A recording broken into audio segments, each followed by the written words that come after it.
ఓం నమో హరిహరాభ్యం. కార్తీక పురాణము 15వ అధ్యాయము. దీప ప్రజ్వలనముచే ఎలుక పూర్వజన్మ స్మృతితో నరరూపమందుట. అంతటా జనక మహారాజుతో వశిష్ఠ మహాముని, జనక, కార్తీక మహత్యం గురించి ఎంత వివరించినను పూర్తి కానేరదు. కానీ మరి ఒక ఇతిహాసము తెలియజెప్పెదనను, సావధానుడై ఆలకింపుమని ఇట్లు చెప్పాను. ఈ మాసమున హరినామ సంకీర్తనలు వినుట, చేయుట, శివకేశవుల వద్ద దీపారాధన చేయుట, పురాణము చదువుట లేక వినుట, సాయంత్రము దేవతా దర్శనము చేయలేని వారు కాలసూత్రమనడి నరకమనబడి కొట్టుమిట్టారెదురు. కార్తీక శుద్ధ ద్వాదశి దినమున మనసారా శ్రీహరిని పూజించిన వారికి అక్షయ పుణ్యము కలుగును. శ్రీమన్నారాయణుని గంధ పుష్ప అక్షలతో పూజించి ధూపదీప నైవేద్యములు ఇచ్చిన ఎడల విశేష ఫలము పొందగలరు. ఈ విధముగా నెల రోజులు విడవక చేసిన ఎడల అట్టివారు దేవదుందుబులు మ్రోగుచుండగా విమానమునెక్కి వైకుంఠమునకు పోవుదురు. నెల రోజులు చేయలేని వారు కార్తీక శుద్ధ త్రయోదశి, చతుర్దశి, పూర్ణిమ రోజులందైనను నిష్ఠతో పూజలు చేసి ఆవు నేతితో దీపమునుంచవలను. ఈ మహా కార్తీకములో ఆవు పాలు పితికినంతసేపు మాత్రము దీపముంచిన ఎడల మరు జన్మలో బ్రాహ్మణుడుగా జన్మించును. ఇతరులు ఉంచిన దీపము ఎగద్రోసి వృద్ధి చేసిన ఎడల లేక ఆరిపోయిన దీపమును వెలిగించినను అట్టి వారల సమస్త పాపములు హరించును. అందులకు ఒక కథ కలదు, వినుమని వశిష్ఠుల వారు ఇట్లు చెప్పుచున్నారు. సరస్వతీ నది తీరమున శిథిలమైన దేవాలయం ఒకటి కలదు.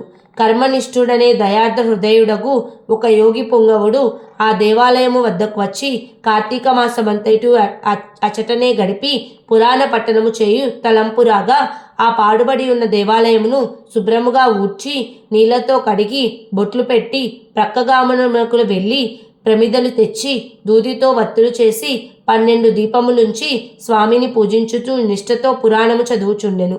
ఈ విధముగా కార్తీక మాసం ప్రారంభం నుండి చేయుచుండెను. ఒక రోజున ఒక మూషికము ఆ దేవాలయములో ప్రవేశించి నలుమూలలు వెదికి తినడానికి ఏమీ దొరకనందున అక్కడ ఆరిపోయి ఉన్న ఒత్తిని తినవలసినదేనని అనుకుని నోట కరుచుకొని ప్రక్కనున్న దీపమును అద్దకేగెను. నోట కరచి ఉన్న ఒత్తి చివరకు అగ్ని అంటుకొని ఆరిపోయిన ఒత్తి కూడా వెలిగి వెడుతురు వచ్చెను. అది కార్తీక మాసం ఒకట వలన శివాలయంలో ఆరిపోయిన వత్తి ఈ ఎలుక వల్ల వెలుగుటచే దాని పాపములు హరించుకుపోయి పుణ్యము కలిగినందున వెంటనే దాని రూపము మారి మానవ రూపంలో నిలబడెను.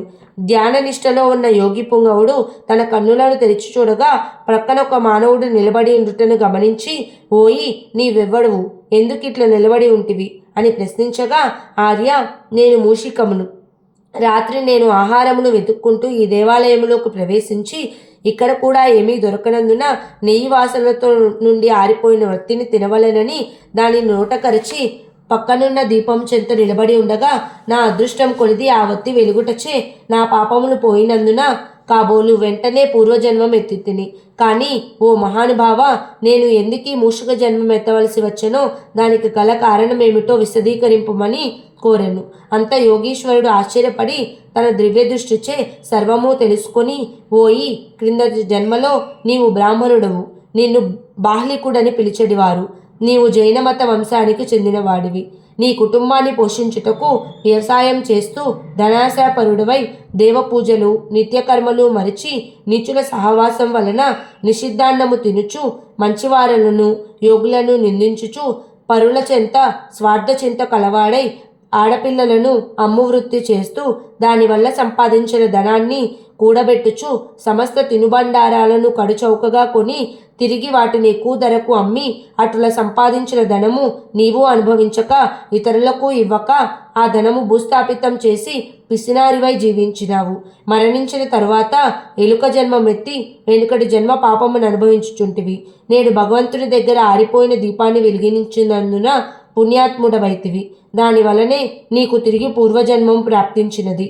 కావున నీవు నీ గ్రామంలోకి పోయి నీ పెరటి యందు పాతిపెట్టిన ధనమును త్రవ్వి ఆ ధనముతో దాన ధర్మాలు చేసి భగవంతుని ప్రార్థించుకొని మోక్షము పొందుమని అతనికి నీతులు చెప్పి పంపించెను. పంచదశాధ్యాయము 15వ రోజు పారాయణం సమాప్తం. ఓం నమః శివాయ. ఈ వీడియో కనుక మీకు నచ్చినట్లయితే please like, share and subscribe to our YouTube channel. Thank you.